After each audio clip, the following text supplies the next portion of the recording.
What a great group, man. Are y'all having fun? Good. I tell you, Mississippi State does a great job hosting this. I'm really excited that you're getting to do it and to be here. And Gregory, thank you for that great introduction. And I've known Gregory for a good while. His dad's a good friend too. And I'm just excited. I guess, I don't know if that's good for you that you had to draw the short straw to introduce me, but I thank you very much. And of course, I know you're the youth coordinator for the Thad Cochran Senate race, so congratulations on that assignment. That's good. Well, look, we're going to get a chance to, and where's Britton Smith? Britton, you know, interned in our office in D.C. That's a couple of years back and did a great job for us and just went up to Washington and kind of bossed me around, you know. But Britton, we're glad to see you again. Thanks for all your hard work in our office too, man. Thanks. And what in the world do I say about Steve Guyton, okay? Steve, where are you, buddy? Yeah, Steve. All right, buddy.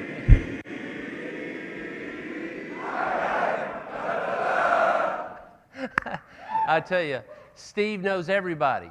And I want to say Steve has helped me get more young men and women into the service academies. There's nobody in the country who can do what he does. So, but we're going to visit for a few minutes. We'll talk about some things and maybe take some questions, okay? If they're easy questions, I'll answer them. The hard questions, I'm going to let Guyton answer the hard questions. How about that? But let me just share a few things with you.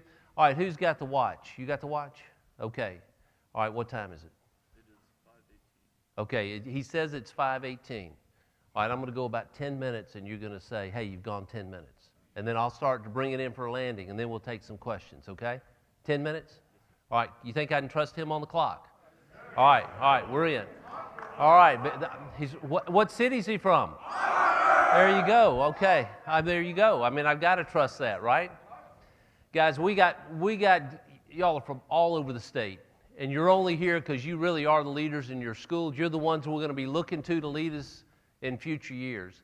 But I thought I'd share a little bit about my story and maybe share some things with you that I wish I'd known when I was your age, okay? So my dad was actually a gunner on a B-17 in World War II. And he came right after World War II. He comes to Columbus Air Force Base. And he meets my mom, who's from Monroe County up at Lackey outside Aberdeen. They meet at a dance on the Air Force Base, and the rest is history, okay? So my dad was a petroleum engineer. That meant we transferred a lot. So I was born in Jackson, but kindergarten through the 12th grade, I was in 10 different schools in 4 different states and lived in a 5th state one summer. In fact, I was grown before I realized some people actually live in the same town their whole lives. Okay, it's a pretty cool thing to do, by the way. Don't take that for granted because it's not bad. But I never spent more than 2 years in any school ever in my life. So it is, that's just kind of how it was. Last time we moved from California back to Mississippi. And I'll just tell you, for me, I had a friend of mine in the 10th grade that was not getting in the same trouble that the rest of us in the 10th grade were getting in. He wasn't trying to be too cool. But he carried an extra book with him to school, and I noticed he'd read it sometimes during breaks, and I didn't realize it was a Bible because I'd never read a Bible in my life. But he tricked me into going to these Campus Life Youth for Christ meetings. And it was the last meeting my 10th grade year at Provine High School that I think I hear a ram out there somewhere. My last meeting they had my 10th grade year that I accepted Christ as my Savior at that meeting. So... Now, I want to tell you how, you know, the older you get, the more you'll realize God indeed directs your paths, okay? And so he then got me going to his church. And I noticed shortly after I started going to his church, there was a real pretty girl there. She had an ugly old boyfriend. So I had to wait until they broke up, and then I moved in for the kill, okay? All right? So my wife and I started dating when she was 15 and I was 17. And we dated 5.5 years before we got married. And this summer we'll celebrate 35 years of marriage this summer. So, now, Now, I'm just going to tell you guys, it pays if you remember the significant dates, okay? So this past March 23rd was my wife and our 40th first date anniversary, okay? So I'm just going to tell you, remember the important dates, okay? Not a bad thing. Now, we didn't want children, okay? We wanted grandchildren. Anyway, yeah, you get. We had to kind of figure that out, read about it. But Sydney and I have two children. We have Livingston, who is 24, who is somewhere back here. Livingston, step out here. Say hello. Just wave to everybody. Come on all the way out past the flags. Wave. All right, thanks, buddy. Thanks. Livingston just graduated from the special program here called the Access Program for students with intellectual disabilities to be able to go to college. And so he spent the last number of years here on the campus, eating in the cafeteria, going to classes, we think, okay, going to every sporting event known to man or woman. But I'm going to tell you, he's just touched so many people. And it's just been a real blessing. I bet each one of you in here have friends or you know families who have children that have special needs. They may be physical or intellectual. But I would encourage you to reach out to them, be a friend. It's important, and I encourage you to do that. Then thank you.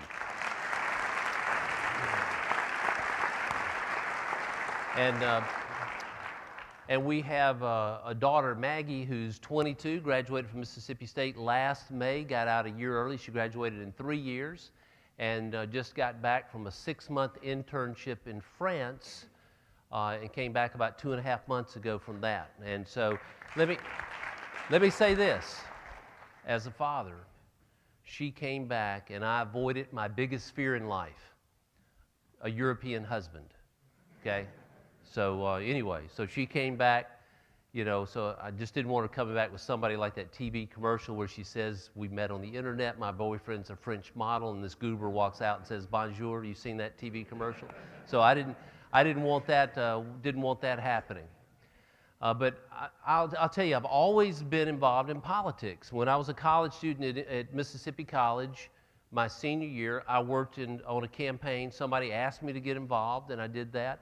And then you fast forward all these years where I've always, when you work for your friends, helping them put out signs, go door to door, do events for them, guess what? They will always call you when you work for free. So I was a highly unpaid volunteer all those years. But it was always something, you know, when you're helping your friends do that, that's really something that I encourage you. As you go through life, you get a chance to help somebody good get elected, do that. And I'm going to bet in here, Steve, we've got some aspiring future politicians, don't you think? Probably. I mean, y'all have all had to do stuff this week, right? Run for offices and organize and do that. Now, did they explain to you where the word politics comes from? Anybody do that so far this week, Steve? Okay. Politics, that comes from the word poly, meaning many, and ticks, meaning blood-sucking insects. So anyway, y'all work through that one tonight. But some of you may decide to run one day, so let me give you a little bit of advice. When we ran the first time in 2007 and 8, it was an open seat. We had a 7-person primary, and the way the district's drawn, it's a Republican district, okay? So whoever won the primary was going to win the general. Well, we had a self-funder who spent $1.3 million and didn't make the runoff. And then we had someone who had statewide name ID that spent over $600,000 and made the runoff. We made the runoff on $270,000. Okay, that's not supposed to happen. A day's worth of television is $10,000 a day. And that was a modest buy for the 3rd Congressional District. You really need to spend more than that, but we got away with $10,000 a day. But we didn't have the money that you needed to do what you're supposed to do, which is you're supposed to have your pile of money, go ahead and buy your last 2 weeks of television, and then you just do stuff before that. But ours was the pay and pray campaign, okay? We raised $20,000, we go buy 2 days worth of TV, and that was how we worked it. We get down to the last weekend, and guess what? We have no money, we have no prospects of any money, and you're at the end of a campaign, right? You can't go dark. You have to be on TV. So I went to the bank, borrowed $20,000. Now here's my advice. If you ever decide to run for office and you borrow $20,000, make sure you tell your wife about it before she reads it in the newspaper. I'm alive today only because when she read it, we had already won and the money had been paid back. Otherwise, you would have had a different speaker today. And she would have spent whatever money we did have on her murder defense team because she would have killed me during that time. But it is important, and I bet I'm past 10. You still keeping the clock on me? 2 minutes. He says I got 2 minutes to 10 minutes. Well, let me just tell you a couple of things. There was any of you, when you're growing up, your folks ever read you the Aesop's fables, little stories? Yeah. Well, there was one about a man who had two sweethearts, one much older, one much younger. And when he was with the older one, she didn't want anybody to think that she was dating a much younger man, so she pulled out his dark hairs. And the younger woman didn't want anybody to think that she was dating somebody a lot older, so she pulled out his gray hairs. Pretty soon he had no hairs left at all. What's the moral of the story? The moral of the story is he who seeks to please everybody pleases nobody. So sometimes you have to make decisions in life. You make the best decision you can on the things that you're looking at. But if you're going to be a leader, if I had to say the number one book that you're going to find for you on leadership is going to be one you may have just kind of skirted through. It's the Old Testament book of Nehemiah. If you haven't read Nehemiah, I encourage you to go read it. Remember, Nehemiah was heartbroken because the walls of Jerusalem were down, and he wanted to do something about it. You know, when there's a problem, a lot of times we say, well, there's a problem, but what am I going to do about it? What am I going to do? And most of the times, you do nothing. But he actually had a plan. So whatever you're going to do in life, this applies for politics, for business, for whatever your walk is. But he identified the problem. He had to enlist the support of the king involving politics. He had to get the supplies, so he had to get the resources in place. But he had a dream, and he kept it close to him. He did not share that dream right away because he wanted to get it planned out. And then he enlisted the support of the people that were in the city so that they built the wall in front of their own homes. And guess what? As he tried to do something great, he had opposition, people that said you can't do it, people that would pretend to be your friend and say, I want to help you. So sometimes, you got to know who your friends are. And so it went through all that process to where they were able to successfully rebuild the wall in 52 days. It's a remarkable story of leadership, so I encourage you to read that. Now, we're going to go a couple more minutes. 10 was just to get me into 15, okay? So I cannot go past 15. Don't let me go past 15. Throw the T-shirt at me, okay? Your time. How are you going to use your time? Now, I know I used to do this. I know nobody in here does this. Where you're bored, you pull out your cell phone. You going to play Brick Breaker? Are you going to play solitaire? Nobody does that, right? Do you know if you just use your computer game on your computer or your cell phone and you play 10 minutes a day, just 10 minutes, 10-minute break, how much time will you use? At the end of the year, if you play 10 minutes a day of solitaire on your computer, at the end of the year, you will have spent 7.5 8-hour work days playing solitaire. All right, some of you math guys are in here. Okay, man, I'm going to check those numbers out. But check it out. 7.5 8-hour days you would have spent doing that. Let's also talk about communications. All right, how you say something. How are you going to communicate something? Now, let's say, guys, you're going out with a young lady, okay? Now, if you look at the young lady and you say, honey, when I look at you, the wheels of time just seem to stand still. That's poetry, right? That's pretty good. But now if you look at the same woman and you say, you got a face that stop a clock, then friend, you got a problem. Hey, but didn't I just say the same thing? I said the same thing. So how you say it matters. And nowadays, guys, look, we were here a couple years ago, took my son and daughter out to eat at a restaurant, and we walk in, there are 4 young ladies, college students, at a table for 4. They're on their cell phones, texting. For 45 minutes we watched. They didn't look up, communicate with each other. Now, in fairness, they could have been texting each other. I don't know. But guys, I promise, the world's not going to come to end if we don't know what your friends are doing on Facebook or Twitter. I've actually come up with a new communications, a new system, we've got our form. What do we got? Twitter, YouTube, Facebook. So I'm coming up with a new social medium. I'm going to take the best of each of those. I'm going to call it You Twit Face. So anyway, okay, it needs work, I know, but we're working on it. All right, in the old days, what did we used to do? We used to write letters. Okay, now letter, that's the thing. It's got a little flap that goes over the top. You put a little sticky thing in the corner. All right. Here's what used to happen. If you were mad at somebody, you'd write them a hot letter. You go stick it in the mailbox, pull a little arm up.